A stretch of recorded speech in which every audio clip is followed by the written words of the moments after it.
Hello everybody and welcome back.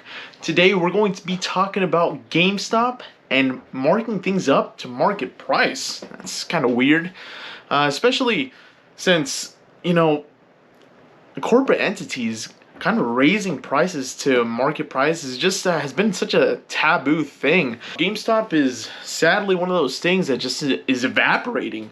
Back then they were the monolith of gaming. They would have any game you'd want. They would have pre-orders for any game that would be coming out, and it was just a great place to be at. A lot of the times, a lot of people my age remember those times, where we waited outside at 12 a.m. in the morning for the midnight launch of Call of Duty games. But now they are slowly but surely becoming a corporate LGS, which is still kind of weird.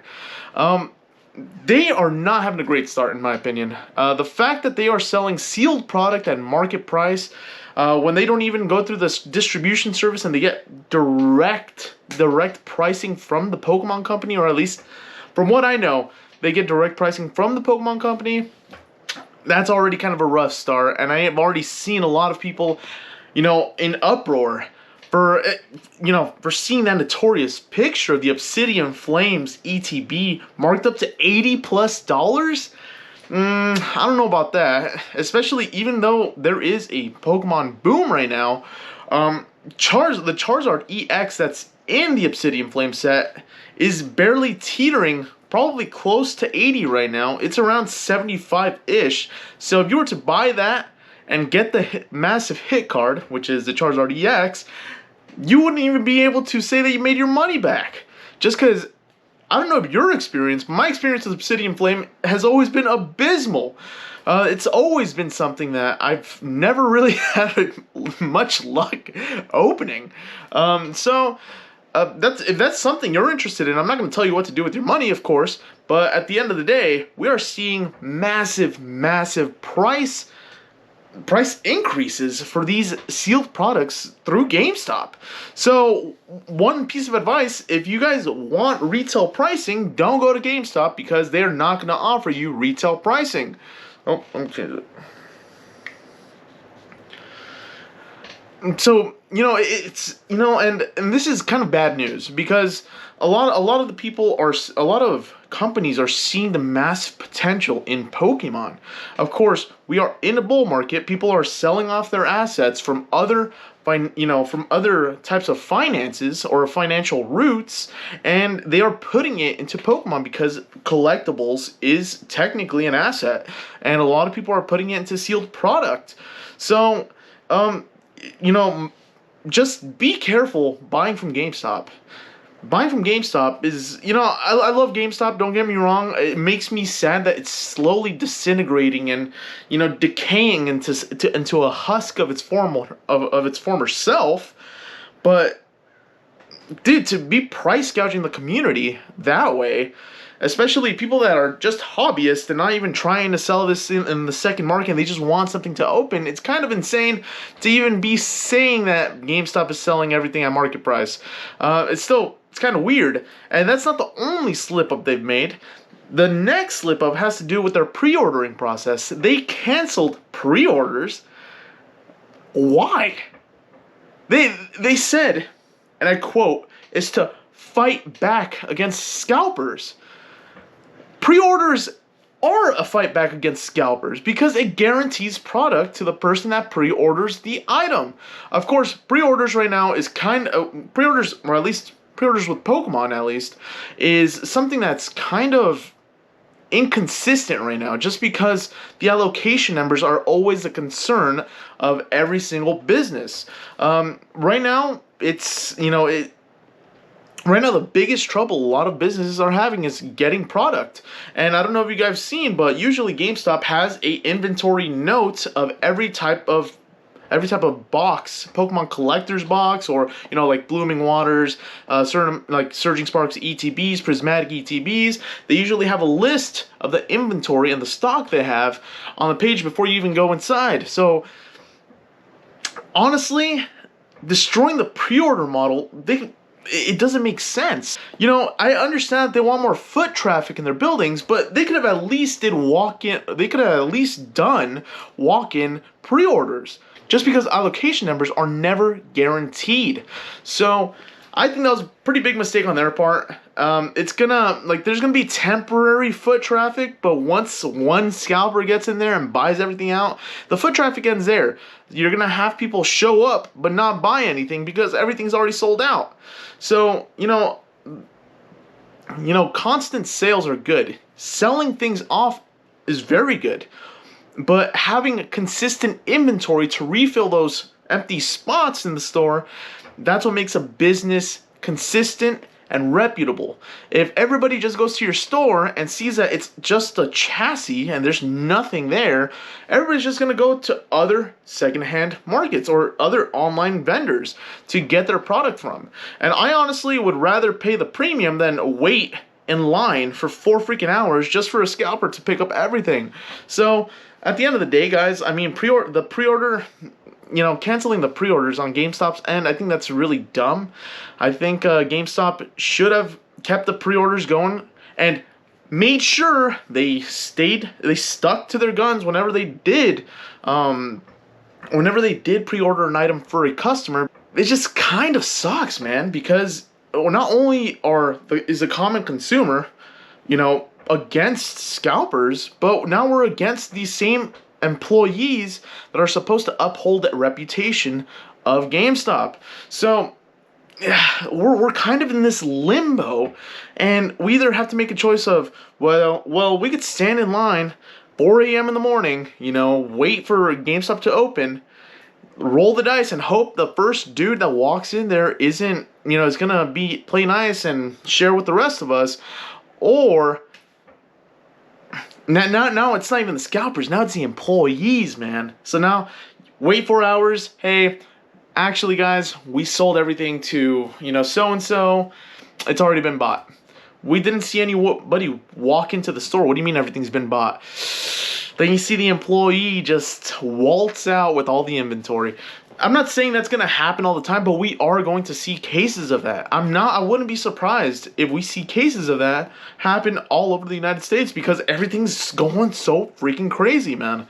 Not only that, but it's just, it's GameStop is just, I feel like they're digging themselves in a bigger hole.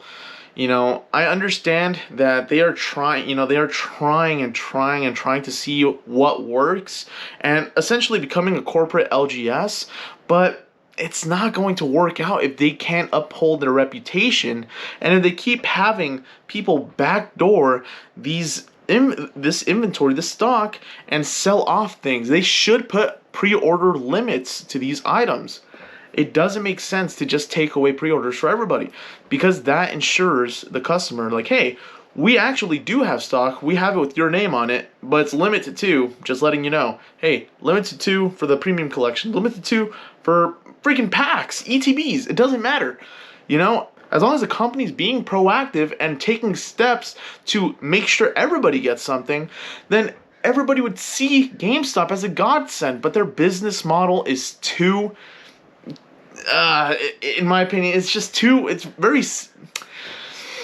I'm trying to be careful with what I say, but GameStop's business model right now is just not going to work out in the long run. Because we've already seen many videos of managers from the stores, the people that are supposed to uphold the brand and represent the company and, be the example for the other employees, selling off everything to other employees and making an exception. And I'm sure GameStop employees, I think they get like, I remember working at Best Buy, we got 5% off of whatever the store paid for that item from distribution. I don't know how GameStop works, but I'm assuming they have some sort of discount towards those items too. So if you guys are going to pre-order, be careful. I mean, well, you guys can't pre-order anymore. Blooming Waters isn't going to be carried by Costco. They're not. And then Sea and Sky is about to be churned out from Sam's Club. GameStop. They carried Blooming Water, but now they're even staying away from that product. So it's honestly, guys, Blooming Water. If are you, I wouldn't even bother. Just because it's turning into one of those products where it's getting too pricey for what it actually is worth. And don't get me wrong, I love 151. 151 is a great set. Not my favorite, but it is a great set. I would stay away from it. Same thing with Prismatic. Prismatic is increasing. We're gonna, it's at 140 right now, market price, and I wouldn't be surprised if it hits 180, 190. Just because the Pokemon Company, honestly, and I said this before, the Pokemon Company is a real issue. They are not ramping up their printers, and it's assumed that they're going to ramp them up later on this year. Because they never specified the time that they were going to ramp up the printers. But I'm not too confident in that. Like I said, they're waiting for some sort of peak. Then once a peak demand hits, they are going to, start revving up those printers. Right now, they're just letting things kind of, sizzle up, simmer, and just trying to build up that hype.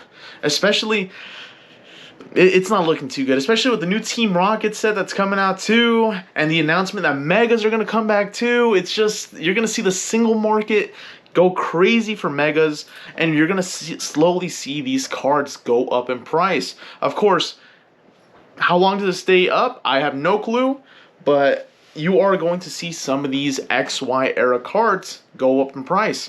And we're already seeing that with the Mega Evolutions. So, honestly, if you are able to, man, some of the biggest quote-unquote solutions, support your local LGSs, man. If you enjoy your LGS, if you enjoy the community that's there, that enjoys a hobby and everybody's nice there, and their prices are fair, go for it, dude. Honestly, support the LGS. Support online stores that have a brand that they are not willing to risk, man. Support those stores that people have built up the brand and are not willing to tarnish that reputation. Like Danny Phantom. Danny Phantom has a great branding. Pokemon, same thing. He has something to lose. There's lots of online vendors that have to uphold some level of quality. And if you're really, really desperate, as much as I hate saying this, I guess pay scalper pricing.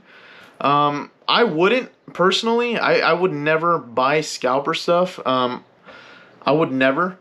But if you don't want to do like if you don't want to put in the elbow grease to kind of find better pricing, and you just want packs to open, and I have $150 burning a hole in my pocket. Let me get a premium collection of Blooming Waters. Go for it, I guess. I'm not gonna tell anybody what to do with their money, but just be careful and make sure you are getting the value you paid for.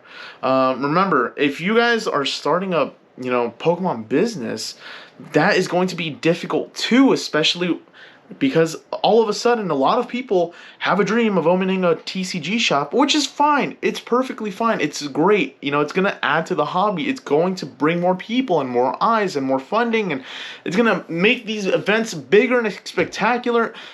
There's good and bad things always coming when it comes to these types of markets, and I understand it's one of those things that, well, what about me? What about the product? The product will come eventually. If you see it, seize the opportunity. I don't know how long you're going to have to wait to see any product, but seize the opportunity if you see it at a good price. If you see a booster box at a good price, if you see a Pokemon bundle at a price, like a Surging Sparks bundle or a Twilight Masquerade, focus on the cards you are trying to chase, and if they're too expensive, buy a pack. Because I don't want to pay $350 for a Raw Greninja, or it's like $400, almost $450. Like, damn, I'm not paying that. I'd rather just pull it. I'd rather spend $400 trying to pull. I'm just kidding. I honestly, a lot of the big chase cards, I just kind of, if I pull them, cool. If I don't, that's fine. At the end of the day, guys, we have to remember, there are many variables that could kind of make or break this hobby for you. And if this is a business thing, there are many variables going against you in terms of that, because the market is being flooded with a lot of people that are wanting to start a business because they think it's an easy thing to do. So best you can do is, do your best, build up that brand reputation, build up something, because you could buy all the inventory you want, but the one thing that you can't buy is reputation, man. Reputation, it doesn't, you can't buy that. If you're not reliable, you can't buy reliability. In terms of the reliability you have with others, you can't buy that. You could only show that through actions. And make sure, get to know vendors, dude. Talk to people, make connections, network, do all these things, man. Go to your local collector's show and, talk to them. A lot of these vendors are really nice, man. A lot of these vendors are really cool. And once you get to know them, hey, can you tell me more about like how the business works? And dude, ask them questions. Some of them are happy to help. And that's why I love about this hobby. It's one of those things that is just, everybody's so happy to help. There's been many moments where I'm just like, dude, you are so nice. What the hell's going on? And it's refreshing. I was gonna say it's weird, but it's refreshing to kind of get that, especially coming from Yu-Gi-Oh. I mean, I'm not saying Yu-Gi-Oh people are bad, but yeah, things can get toxic, and that comes with every game. If you guys have any questions, please let me know. If you guys have any comments down below, any discussions you guys want to talk about, please let me know. I would be more than happy to talk about it. But be careful. Make sure you know what you're spending your money on. Make sure you can trust the person to deliver on their promises, and make sure this is a hard market. Don't get desperate, man. Don't get desperate. Everything is going to be okay with time. Just be patient, okay? So, hope you guys all have a great day, and I'll see you guys in the next one. See ya.